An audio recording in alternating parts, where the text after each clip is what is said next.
Yung mumurahin kong keyboard, oh, nilanggam. Kaya tinanggal ko yung mga keys. Eh, parang ang daya pa rin langgam eh. Nakailang tak-tak na ako. Ano yung gagawin ko dito?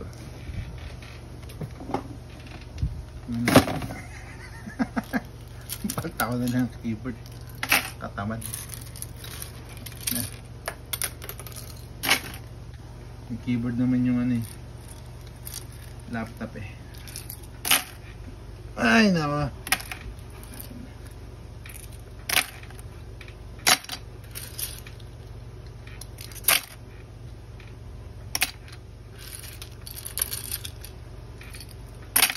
Ay, dami langgam. Ayos, problem solved. Tapos na kita. Ayan oh, dumating na pala yung bago kong in-order na keyboard. So yung dati kong keyboard tinapon ko na. Ayan oh, naka-plastic pa. Ayan, dalawa na tuloy yung mouse ko.